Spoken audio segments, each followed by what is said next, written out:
Hello students, एक और column हमारे कैश बुक के ऊपर और डबल कॉलम के ऊपर, क्योंकि डबल कॉलम ही हमारे लिए मेन है। जो हमारे क्वेश्चन हमारे एग्जाम में आता है वो भी डबल कॉलम कैश बुक का आता है। तो एक और प्रैक्टिकल क्वेश्चन फ्रॉम एनसीईआरटी आज हम इस वीडियो के थ्रू करेंगे। तो शुरू करते हैं अपने क्वेश्चन को। ये हमारा क्वेश्चन है और ये क्वेश्चन एनसीईआरटी बेस्ड है, या कहें कि एनसीईआरटी से लिया गया है। एनसीईआरटी का क्वेश्चन नंबर 10 है। थोड़ा हमें समझना है। सबसे पहले हम अपनी कैश बुक को समझते हैं। ये हमारी डेबिट साइड होती है, ये हमारी credit side. Credit side payment के लिए जानी जाती है, जहां भी हम पेमेंट करते हैं, चाहे कैश में करें चाहे बैंक से।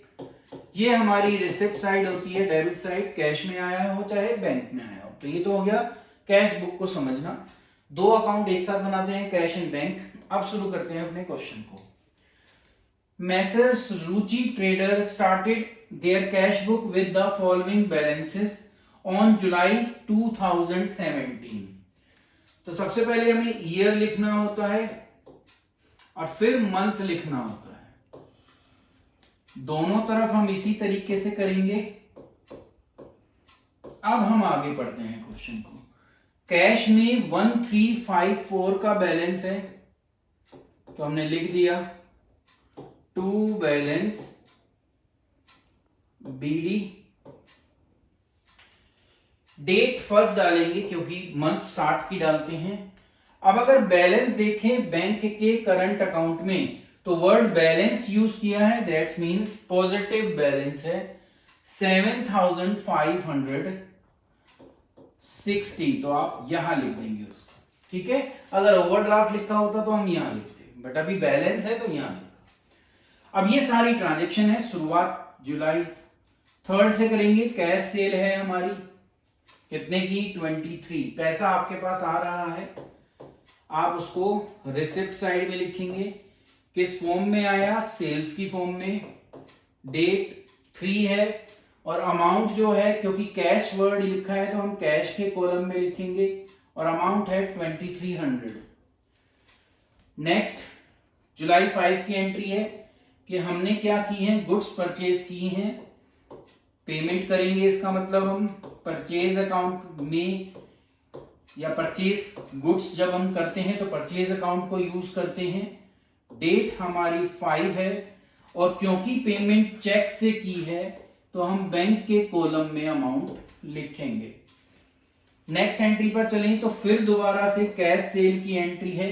तो जैसे हमने इससे पहले वाली की थी ऐसे ही हम इसकी भी ट्रीटमेंट कर लेंगे। 8 डेट है और अमाउंट जो है वो 10,000 है, तो हम कैश के कॉलम में 10,000 लिख देंगे। अब बात आती है 12 की। ट्रेड एक्सपेंसेस आपने दिए, पेड वर्ड यूज हुआ, इसका मतलब पेमेंट आप कर रहे हैं। अब ये नहीं बताया कि कैसे पे किया वो अमाउंट, तो हम इसको कैश ट्रीट करेंगे, ये आपको समझना है। अब आती है 15 की एंट्री जुलाई। कहा कि गुड्स सेल की, चेक रिसीव हुआ और सेम डे डिपॉजिट कर दिया। तो जब सेम डे डिपॉजिट कर दिया तो हम इसको बैंक में लिखेंगे इस अमाउंट को। सेल हमने अभी भी की है, यहां वर्ड यूज होगा सेल्स अकाउंट, ठीक है। और ये चेक है इसलिए हम बैंक के कॉलम में लिख देंगे, और सेम डे डिपॉजिट है इसलिए लिखेंगे। अब आगे चलिए तो अब आती है 18 डेट। कहा कि परचेज किया, क्या परचेज किया, मोटर कार, और कैसे पेमेंट की, चेक के थ्रू। चेक के थ्रू की इसलिए बैंक के कॉलम में अमाउंट आएगा। अब क्योंकि खरीद तो रहे हैं पर गुड्स नहीं है, एसेट है, इसलिए हम उस एसेट का नाम यूज करेंगे, मतलब कि मोटर कार। और डेट क्या डालेंगे, 18। अब बात आती है 20 तारीख की, 20 की, कि चेक रिसीव हुआ आपको मनीषा से और आपने सेम डे उसको बैंक में जमा करा दिया। तो फिर वही हुआ, क्योंकि सेम डे डिपॉजिट है तो इसलिए हम बैंक के कॉलम में ये अमाउंट लिख देंगे। किससे मिला है, मनीषा से, तो हम यहां पर मनीषा का अकाउंट लिख देंगे और डेट डाल देंगे 20। नेक्स्ट एंट्री 22 को फिर कैश सेल आई, तो आप सेल्स लिखेंगे यहां जैसे हमने पहले लिखा था, और जो इसका अमाउंट है 7000 वो हम कैश के कॉलम में लिख देंगे। अब देखिए इंटरेस्टिंग एंट्री है। 25 को हमें बताया गया कि जो मनीषा का चेक था ये वाला जो हम यहां बैंक में जमा करा चुके हैं, ये क्या हो गया, रिटर्न हो गया और डिसऑनर्ड हो गया।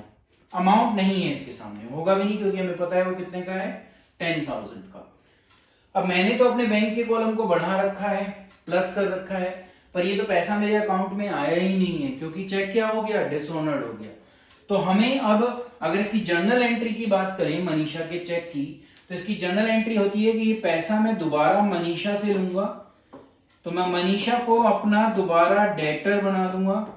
डेटर एक एसेट होती है तो हमें डेबिट करनी है, 10,000 का अमाउंट हम लिखेंगे और बैंक वाले मेरे अकाउंट में जो पैसा मैंने प्लस कर रखा था वो रिड्यूस मुझे करना पड़ेगा। तो मुझे बैंक को क्या करना पड़ेगा, क्रेडिट, क्योंकि मेरे बैंक में पैसा नहीं आया है।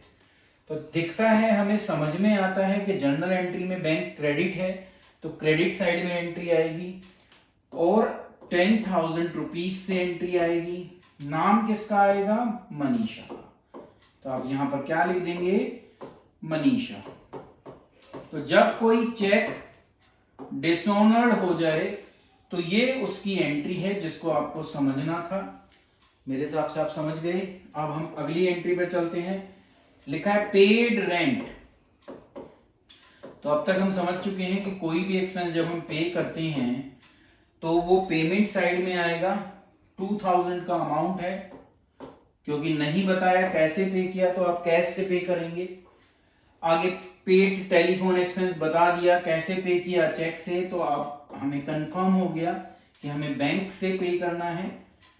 किस लिए पे किए हैं, ये टेलीफोन एक्सपेंस है, तो आप टेलीफोन एक्सपेंस का नाम यूज कर लेंगे और 29 डेट डाल देंगे। और लास्ट है 31 को कैश विड्रॉ किया है पर्सनल यूज। पर्सनल यूज आते ही हमें समझ में आ जाता है कि ये हमारी ड्राइंग्स है, तो आप यहां पर ड्राइंग अकाउंट को लिख देंगे और डेट डाल देंगे 31। क्योंकि कैश लिखा है तो अमाउंट को आप कैश के कॉलम में लिखेंगे। तो इस तरीके से हमारी लास्ट एंट्री भी हो गई। अब हमें क्या करना है, टोटलिंग करनी है। टोटलिंग पर चले तो देखिए ये 30 है, वहां टोटल 30 नहीं बैठ तो रहा है, 31 है, बट मेरे पास 7000 और है, दैट्स मींस यही साइड बड़ी है। तो हम पहले टोटल इसका करेंगे। टोटल आएगा 37,560। वही टोटल हम यहां लिखेंगे और जब इसमें से माइनस करते हैं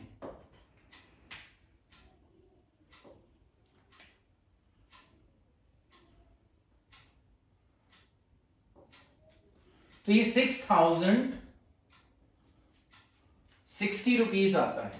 अब कैश का देखेंगे।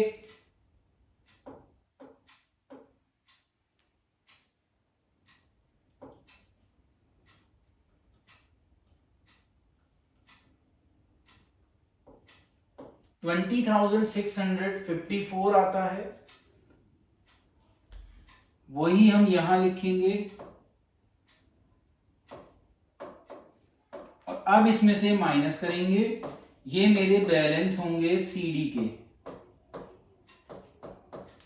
फिर इन्हीं बैलेंस को, ये निकल किस डेट को रहे हैं, 31 को, महीना था जुलाई, तो अगस्त 1 को मैं इनको बैलेंस बीडी में भी लिखूंगा, क्योंकि हमें बैलेंस को हमेशा बीडी पर छोड़ना होता है। तो यहां तो 6,060 मुझे पता चल चुका है, यहां अभी निकाल लेते हैं।